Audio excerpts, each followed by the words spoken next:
और पाकिस्तानी बॉलर्स ने भरपूर कोशिश की कि इस स्कोर को रोका जा सके, लेकिन ऑस्ट्रेलिया ये मैच जीतने में कामयाब हो गया है। तो 3 मैचेस की सीरीज वनडे की और इसमें आज का पहला वनडे जिसमें ऑस्ट्रेलिया ये मैच जीत चुका है। ऑस्ट्रेलिया ने पहले वनडे में पाकिस्तान को शिकस्त अब दे दी है। तो आपको बताएं कि पाकिस्तान को ऑस्ट्रेलिया शिकस्त दे चुका है। बिल्कुल, ऑस्ट्रेलिया ने पहले वनडे में पाकिस्तान को शिकस्त दे दी है। ऑस्ट्रेलिया ने 204 रन का हदफ 34वें ओवर में हासिल किया। देखिए, सबसे पहली बात तो यह है कि मैं समझता हूं कि यही मौका होता है हमारी टीम के पास कि ऑस्ट्रेलिया को हम हरा सकें, जो आज मौका था। क्योंकि ये टीम जो है ना, ये दोबारा से उठने नहीं देती आपको। इनका ये बड़ा प्रॉब्लम है, ये एक दफा हार जाए ना, नीचे गिर जाए, फिर इनको आप पकड़ सकते हैं। अब इन्होंने हारा हुआ मैच जो है वो जीता है, तो आप पाकिस्तान को अगले मैचेस में बड़ी फाइट करनी पड़ेगी। इसमें कोई शक नहीं है कि बहुत कम टोटल था, और जैसी ऑस्ट्रेलियन की टीम है उस हिसाब से देखा जाए तो हम ये समझ रहे थे बड़ी आसानी से करेंगे चेज।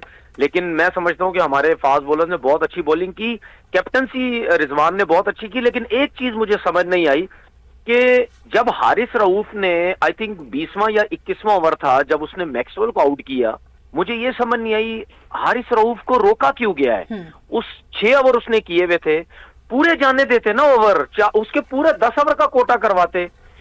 ठीक है, वो गिर गया, ठीक है, बॉल करते हुए गिरा, 2-3 दफा गिरा, उसके घुटने पे लगी, लेकिन वो छिला होगा घुटना, इंजरी तो नहीं होगी ना उसको। अगर इंजरी होती तो बाद में आके वो बॉल ना करता।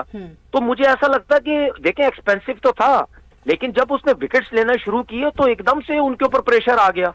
तो वो 4 ओवर जो रोके वो नहीं रोकने चाहिए थे।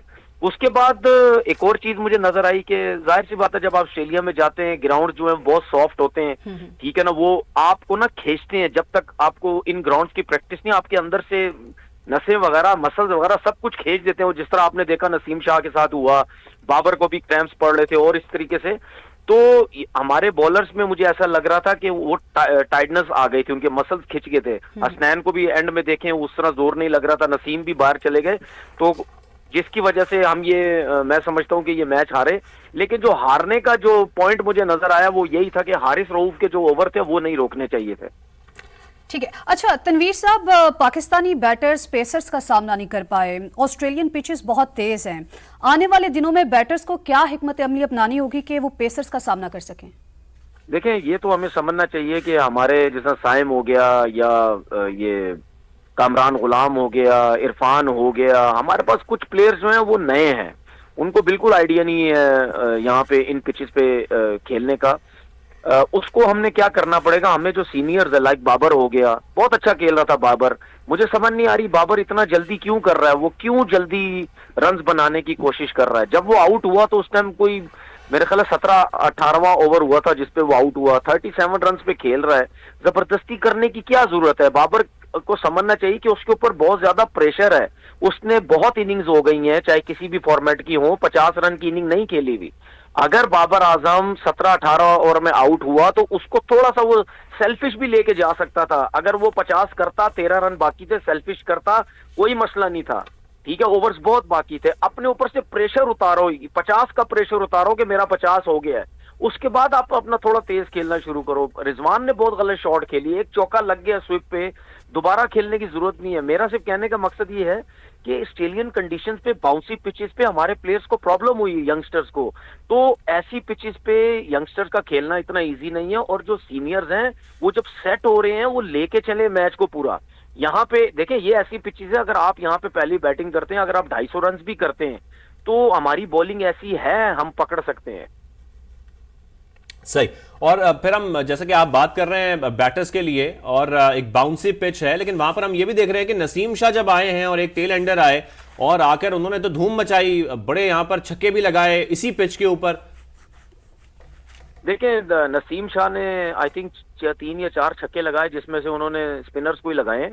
एक आध शायद फास्ट बॉलर का लगाया हो तो लगाया, उन्होंने स्पिनर्स को छक्के मारे, फास्ट बॉलर्स को नहीं मारे।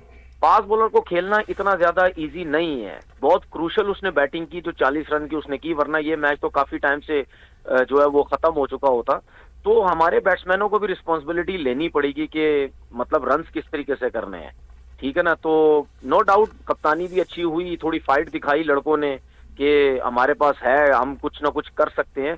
छोटी छोटी गलतियां होती हैं जिसकी वजह से टीम जो वो मैच हार जाती है, जरूर सीखेंगे। रिजवान नो डाउट बहुत अच्छा कप्तान, वो जरूर सीखेगा कि अगर उससे कोई गलती हुई या टीम में जो ये चीजें इंप्रूव करनी है वो है।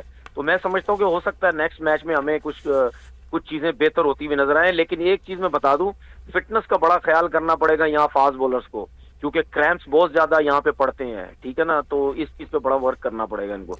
अच्छा, आप बात कर रहे हैं कि फिटनेस के ऊपर काम करना पड़ेगा, इसका ख्याल रखना पड़ेगा, तो तनवीर साहब और ऐसे कौन से पॉइंट्स हैं जिनको पाकिस्तानी टीम को मद्देनजर रख के अगले मैच को खेलना होगा? देखिए यहाँ पे देखिए 4 फास्ट बॉलर खेले, स्पिनर्स हमने बिल्कुल नहीं डाले ना, स्पिनर हमें समझते हैं कि शायद हम ऐसी कंडीशन में स्पिनर की जरूरत होती है, हालांकि होती है, स्पिनर्स खिलाने चाहिए। एक जो है हो सकता है शायद नेक्स्ट मैच में स्पिनर कोई ना कोई ये चांस दें। एक चीज और मैं बोलना चाहता हूँ, मुझे लगता है जो थोड़ी बहुत रिजवान की तरफ मिस्टेक हुई, एक तो जो हारिस को उसने ओवर नहीं करवाए वो, दूसरा जब 7 आउट हो चुके थे तो हमारे बाउंसर्स, हमारे जो बॉलर है वो बाउंसर्स पे ट्राई किए जा रहे थे, जिसपे उनकी कोशिश थी रिजवान की कि बाउंसर पे मारे शॉट और खड़ी हो और फाइन लेग पे या स्क्वायर लेग पे या थर्ड मैन पे इस तरह आउट हो।